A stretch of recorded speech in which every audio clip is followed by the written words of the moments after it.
I was sitting on a park bench, enjoying my usual afternoon walk. The autumn breeze felt pleasant.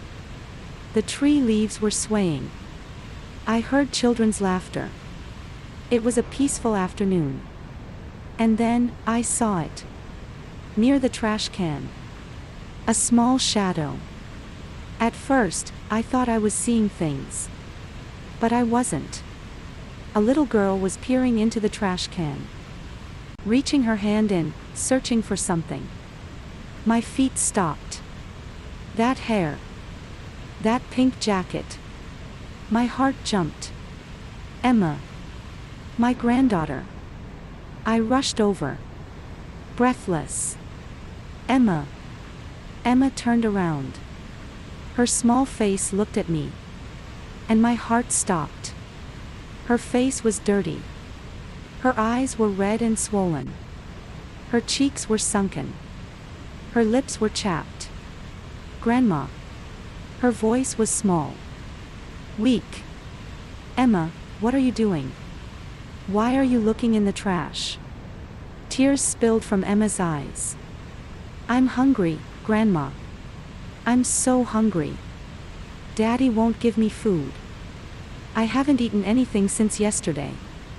My blood ran cold. What? Where's your father? Where's Karen? They went to a restaurant.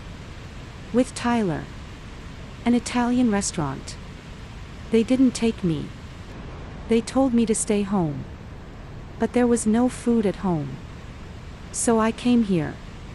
To look for something to eat. My hands were shaking. 30 years. I'd worked in family court. I'd seen hundreds of abuse cases. On paper. In photographs. In testimony. But my own granddaughter. My own flesh and blood. I got down on my knees. I put my hand on Emma's shoulder. Emma, listen. You're not a bad girl. Never. This is not your fault. But, Grandma. Daddy said I was a bad girl. Karen said it too. She said I'm worthless. That's why they don't need to give me food. My heart shattered. I hugged Emma. Her body was cold. She was so thin. Her bones protruded. Tears flowed. They wouldn't stop. Emma, we're going to Grandma's house now. You're safe. Everything's going to be okay. Emma clung to me. Her small hands grabbed my clothes. Promise. Promise. I promise you. I picked Emma up. Headed to the car. On the way, I took out my phone. Called my son Daniel. First ring. Second ring. Third ring. Hello. Daniel's voice. He sounded annoyed. Daniel, it's Mom. I'm at the park right now. Emma is here. She's saying she hasn't eaten anything since yesterday. What's going on? Silence. Then Daniel said. Oh, Emma. Oh, she's fine. Karen said she left her with a sitter. There's no sitter, Daniel. Emma is here.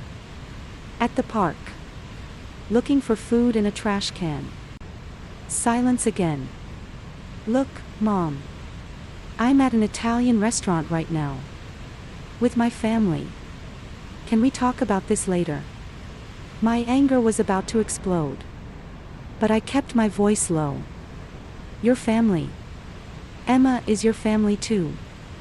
She's not worth taking. That's what Karen says.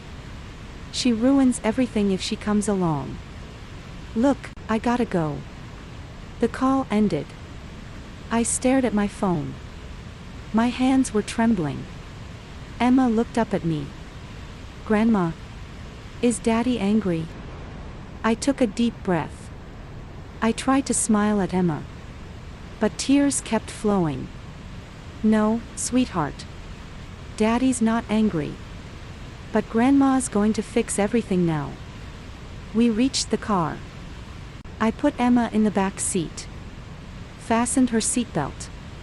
She fell asleep immediately. She must have been exhausted. She must have been so hungry.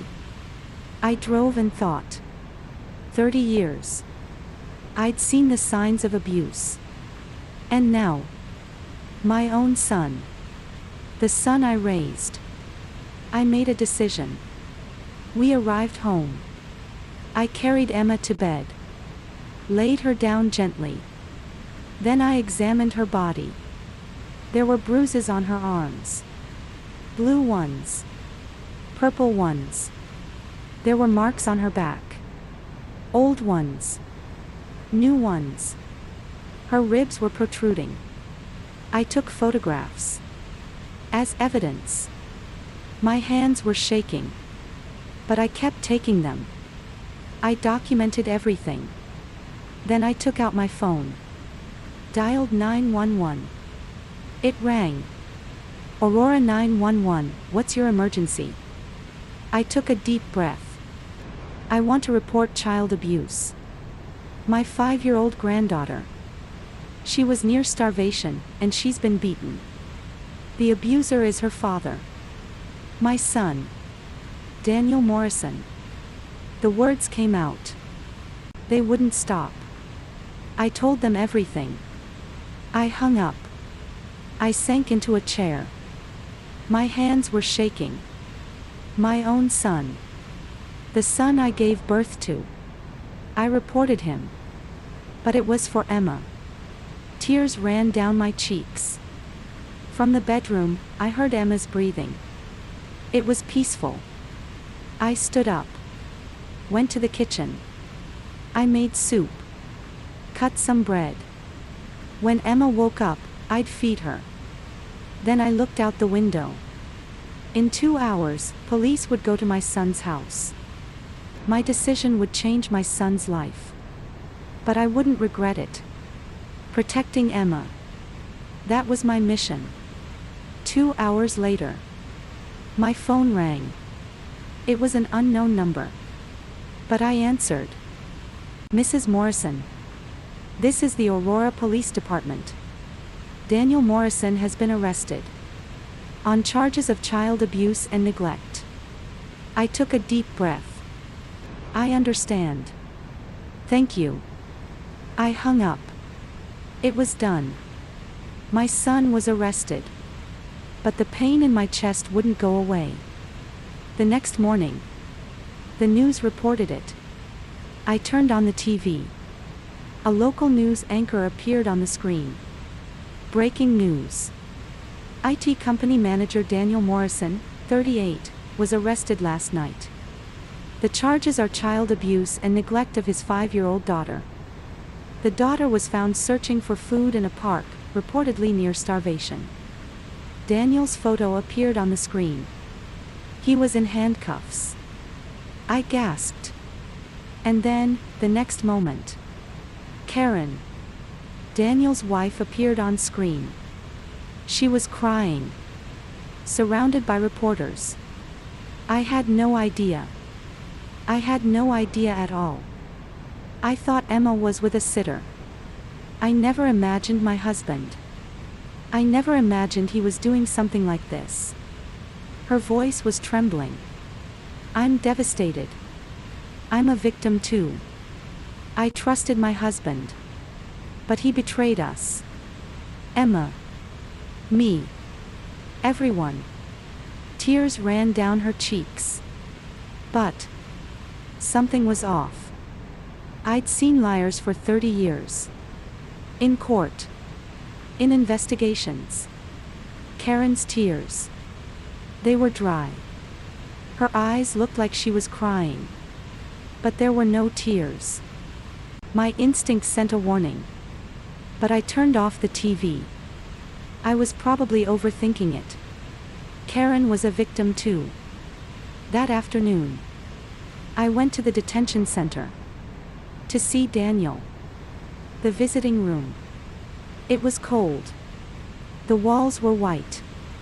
Daniel came in. He was wearing prison clothes. His eyes were red. He looked at me. Mom. His voice was small. Weak. I looked at him. Said nothing. Mom, please. You have to believe me. I didn't do it. I didn't abuse Emma. I didn't know. Karen told me Emma was with a sitter. I believed her. I said coldly. You said on the phone that Emma wasn't worth taking. I heard you. Daniel's face turned pale. Did I say that? I don't remember. Karen told me what to say. It's always like that. She always tells me what to say. I didn't want to hear excuses. Daniel, you're a grown man. Take responsibility for your actions. Mom, please. Something's wrong. I've been feeling foggy lately. I can't think. I can't remember. It's been like this for months. Mom, please, believe me. I stood up. I can't believe you, Daniel. Not after what you did to Emma. I turned around. Headed for the exit. Mom. Please. I'm telling the truth. It's the truth. I heard Daniel's screams. But I didn't turn around. That night, Karen posted on social media. I was checking the news on my phone. And I found it. Karen's post. My husband is a monster. He tried to starve his own daughter. He beat her. While we were at dinner, he left her alone. I had no idea. I didn't know at all. I'm so sorry, Emma. I'm sorry I couldn't protect you. #Justice for Emma, #child abuse, #monster. Below the post was a photo. A photo of Karen and Emma. They were smiling. And the comments section. Thousands of comments. You're so brave for speaking out. I can't believe he did this to his own daughter. He deserves to rot in prison. You're a hero, Karen. I put down my phone. Something bothered me. But I didn't know what. A week later, Daniel's company issued a statement. We are deeply disturbed by the allegations against Daniel Morrison. Effective immediately, Mr. Morrison has been terminated from his position. We do not tolerate any form of child abuse. Daniel was fired. His colleagues posted on social media. I can't believe I worked with a monster. He seemed so normal. You never know who people really are. I watched my son's life fall apart. And I felt nothing. No. I made myself feel nothing. 10 days later, Karen appeared on television. A national morning show. I turned on the TV. The host was interviewing Karen. Karen, this must be so difficult for you. How are you coping? Karen cried. It's been the hardest time of my life. I loved my husband. I trusted him. But he was abusing our daughter. He was lying to my face. I feel so betrayed. And when I think about Emma, I couldn't protect her. The host said gently. But you're helping her now. You're making sure justice is served. Karen nodded. Yes. That's the only thing I can do. Seek justice for Emma. And make sure other children don't suffer the same fate. The camera zoomed in on Karen's face. Tears were running down her cheeks. But I stared at the screen. Something was wrong. Karen's eyes. She was crying. But the tears were sparse. And her expression. More than sadness. Something else. Satisfaction. No. Enjoyment. I shook my head. I was overthinking it. She was a victim too. But my instinct whispered. Something is wrong. That night, Emma told me something. We were in the living room. Emma was drawing. Grandma. Yes, sweetheart. Emma put down her drawing. Looked at me. Is Daddy a bad person? I took a deep breath. Daddy did bad things, baby. But you know, Daddy used to be kind. I looked at Emma. Before? Emma nodded. Before he married Karen. Before that, Daddy used to play with me. He read me books. He told me I love you. But after he married Karen, Daddy changed. He was always sleepy. Always tired. He couldn't remember things anymore. My heart jumped. Emma continued. Karen gave Daddy medicine every day. She said it was vitamins. But Daddy kept getting sleepier and sleepier. I froze. Medicine? What kind of medicine? I don't know. White pills. Karen put them in Daddy's food. Every day. My hands trembled. Every day. Emma nodded. Every day. I stood up. Emma, do you remember where that medicine was? In Karen's drawer. In the bathroom. I took a deep breath. And made a decision. I'd start investigating. Using my 30 years of experience. The next morning, I made a phone call. A former colleague. An investigator I worked with at family court. She answered on the third ring. Margaret. It's been a while. What's up? Linda, I need a favor. I need you to look into someone. Karen Mitchell. 35 years old. My son's wife. Silence. Then Linda said. Okay. What do you want to know? Everything. Her past. Employment history. Everything. Got it. Give me 2 days. I hung up. And waited. 2 days later. Linda called. Margaret, I found her. Karen Mitchell. She has an interesting past. I grabbed a pen. Tell me. 5 years ago, Karen worked at Daniel's company. Marketing department. But she was fired after 8 months. Poor performance.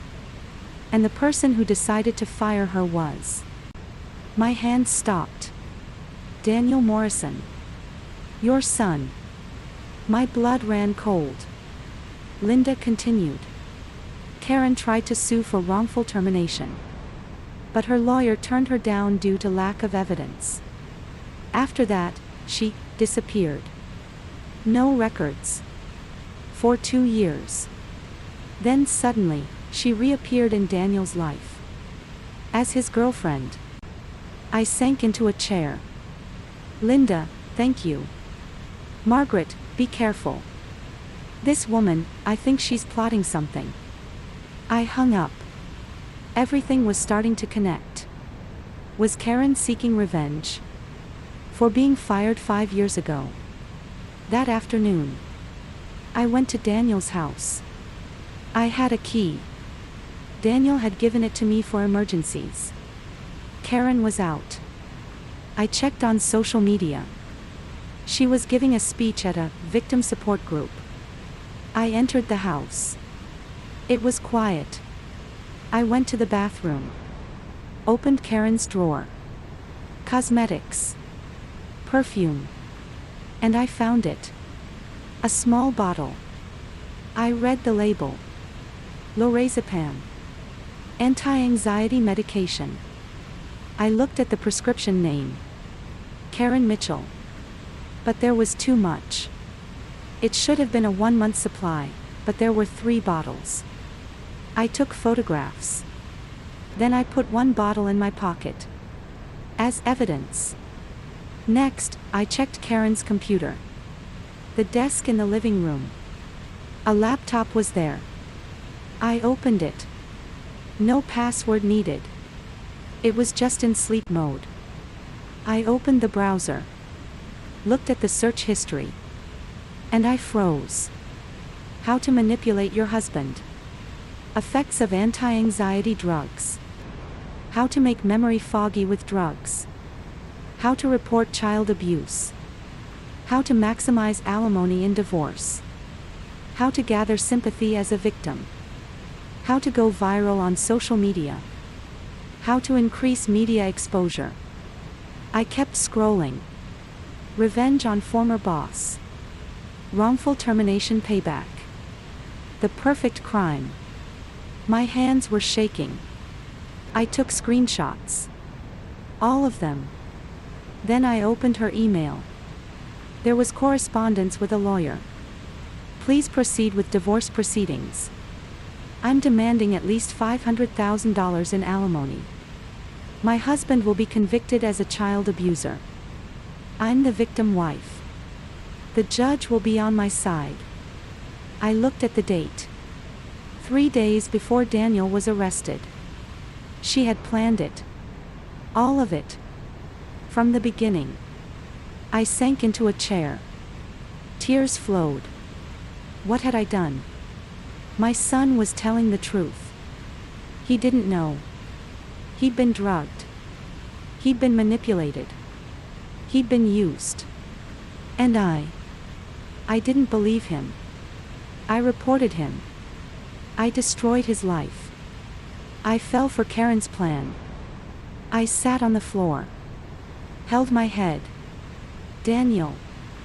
I'm so sorry. I'm sorry. I should have believed you. That night, I asked Emma. Emma, tell me more about Karen.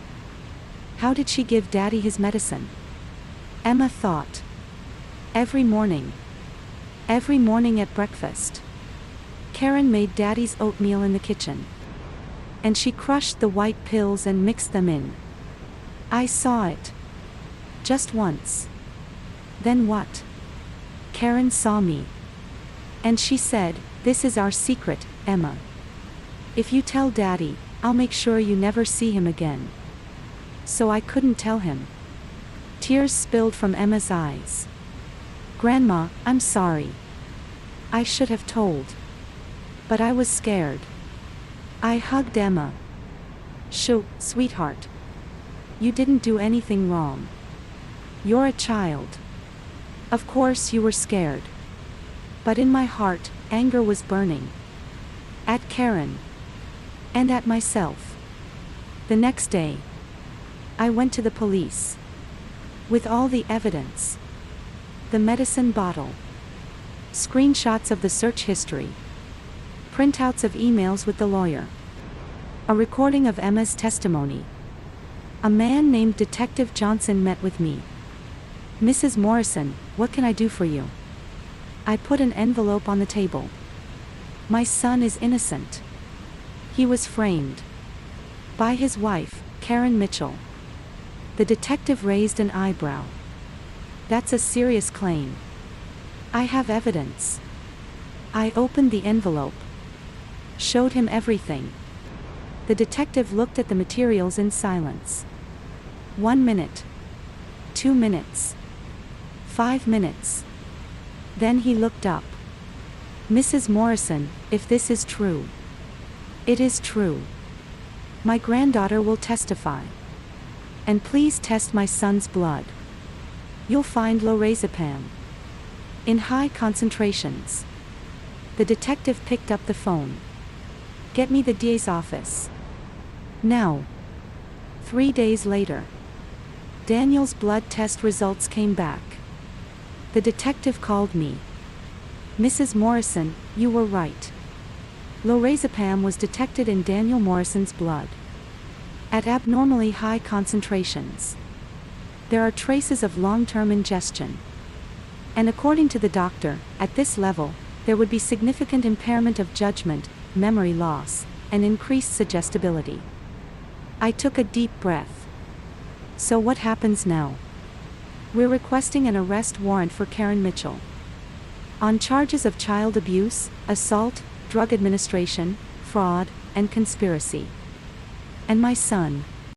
All charges will be dropped. He's a victim. I hung up. I sat on the floor. Tears wouldn't stop. But this time, they were tears of relief. And tears of regret. I didn't believe my son. I didn't listen to him. I abandoned him. But now, the truth was revealed. And I had to make amends. To my son. And to myself. 2 days later. 10 a.m. 3 police vehicles stopped in front of Karen's house. Emma and I watched from a distance. Detective Johnson knocked on the front door. The door opened. Karen appeared. Perfect makeup. Perfect outfit. Yes. Can I help you? Detective Johnson showed his badge. Karen Mitchell, you're under arrest. On charges of child abuse, assault, drug administration, fraud, and conspiracy. Karen's face froze for a moment. Then immediately became the victim face. What? This is a mistake. I'm the victim here. I'm the victim. Detective Johnson took out handcuffs. Ma'am, you have the right to remain silent. Anything you say can and will be used against you in a court of law. You have the right to an attorney. Karen screamed. This isn't fair. This is wrong. I didn't do anything. We have evidence. The medicine bottle. Search history. Emails. And testimony. You're going to be in prison for a long time. The handcuffs clicked. Karen looked at me. Her eyes caught mine. And she understood. You did this. I said coldly. Yes. I did this. You tried to destroy my son. You abused my granddaughter. But you made one miscalculation. I've seen people like you for 30 years. And I've stopped people like you. Karen was led to the police vehicle. She kept screaming. He ruined my life first. He destroyed my life first. He fired me. I deserved revenge. I had the right to revenge. The car door closed. The screaming faded away. Then, silence. Emma held my hand.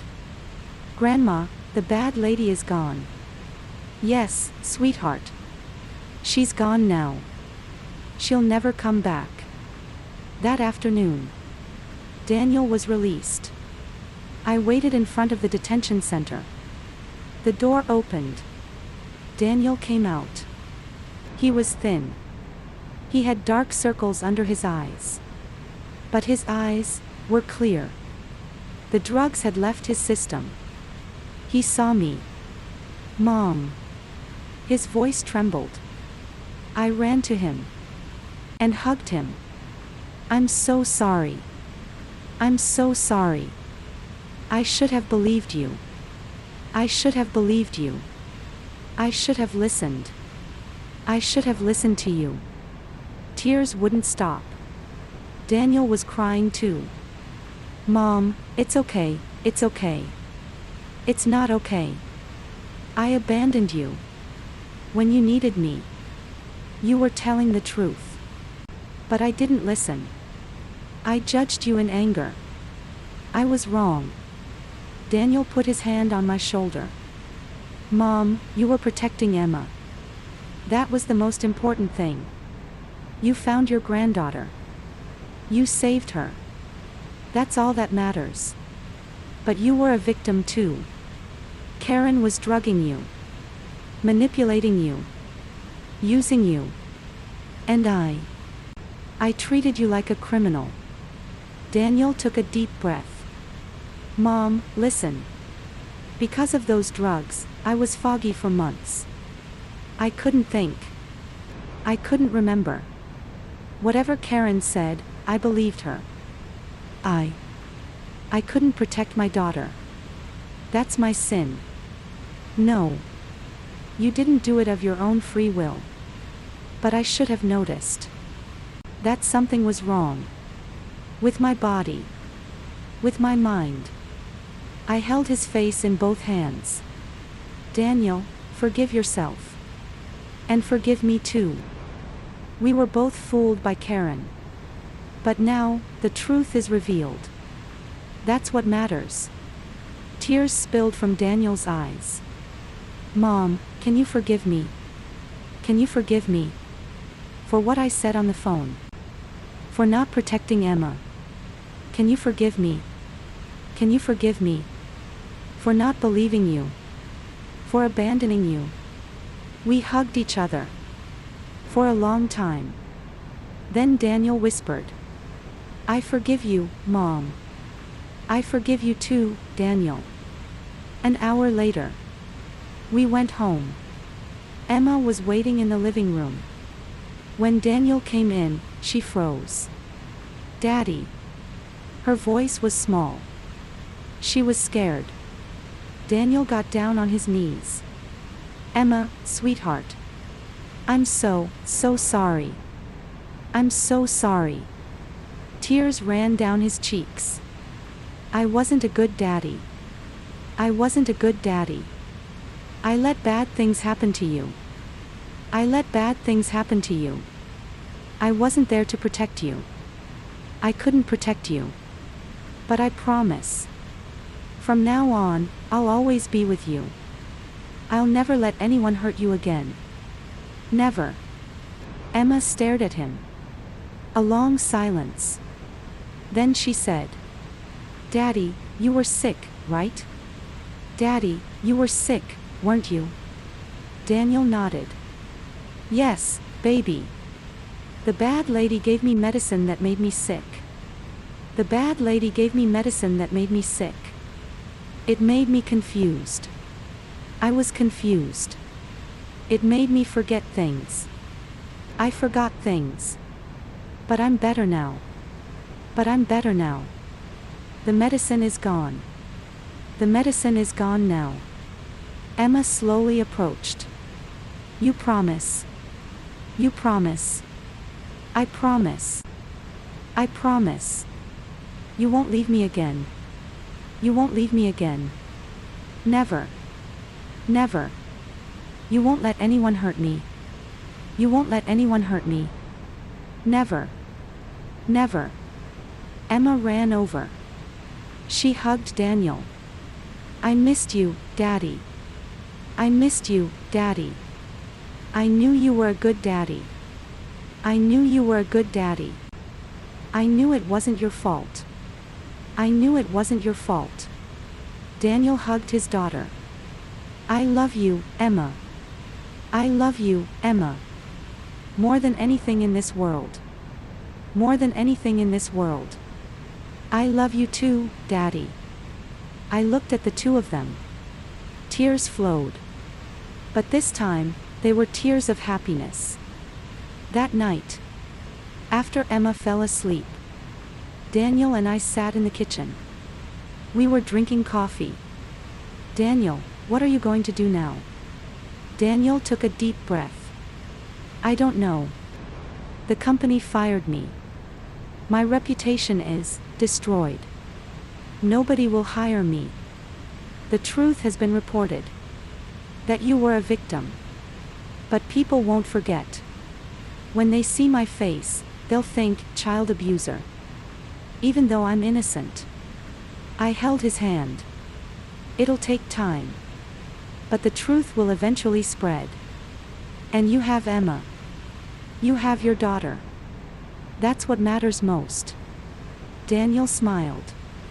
Small. But it was a real smile. You're right. You're right, Mom. Emma is everything. For her, I'll recover. No matter how long it takes. I looked at my son. He was hurt. But not broken. He was becoming stronger. I'm proud of you, Daniel. I'm proud of you. I'm proud of you too, Mom. I'm glad you didn't give up on me. Thank you for finding the truth. We sat there. Quietly. But this time, it was a peaceful silence. The storm had passed. The wounds remained. But they were healing. And we were together. That was everything. 3 months later. The courtroom. I sat with Daniel and Emma. There were more than 50 people in the gallery. Reporters. Supporters. And people who wanted to know the truth. The judge entered. Everyone stood. The prosecutor stood up. Karen Mitchell. For over a year, you drugged your husband. You abused his 5-year-old daughter. You tried to starve her. You beat her. And you framed your husband as a criminal. You destroyed his career. You destroyed his reputation. You destroyed his life. All for what? Revenge for being fired 5 years ago. Karen stood up. He ruined my life first. He destroyed my life first. I deserved. The judge banged the gavel. Silence. You tried to starve a 5-year-old child. You beat her. You left her alone. You made her search for food in trash cans. A child who did nothing wrong. That's not revenge. That's cruelty. The courtroom fell silent. The judge read the verdict. Karen Mitchell. Child abuse, guilty. Drug administration, guilty. Fraud, guilty. Defamation, guilty. 18 years in prison. Parole eligibility in 12 years. Karen screamed. No. This isn't fair. This isn't fair. Police officers led her away. Her screams faded down the hallway. Then, silence. Daniel took a deep breath. It's over. It's over. I held his hand. Yes. It's over. 6 months later. Daniel found a new job. A small startup company. The salary was less than before. But they knew the truth. They believed in him. Emma was in therapy. Twice a week. Little by little, her smile was returning. Her nightmares were decreasing too. One Sunday afternoon. We were at the park. That park. Where it all began. But now it was different. Emma was on a swing. She was laughing. Daniel was pushing her. Higher, Daddy. Higher. Okay, Princess. Here we go. I was watching them. Sitting on a bench. Tears flowed. But this time, they were tears of happiness. Daniel sat next to me. Mom, thank you. Thank you for everything. I shook my head. I'm sorry. For doubting you. You saved us. You saved us. If you hadn't investigated, I'd still be in prison. I'd still be in prison. Emma would still be traumatized. Emma would still be traumatized. I looked at him. We're family. Family protects each other. Even if we make mistakes. Even if we hurt each other. In the end, we forgive each other. That's what family is. Daniel smiled. Emma came running. Grandma. Daddy. Come play with me. Come play. We stood up. And laughing, we chased after our daughter. That night. After Emma fell asleep. I looked out the window. Stars were shining. The little girl who was digging through a trash can in the park. I'll never forget that sight. But now, she's safe. She's loved. She's protected.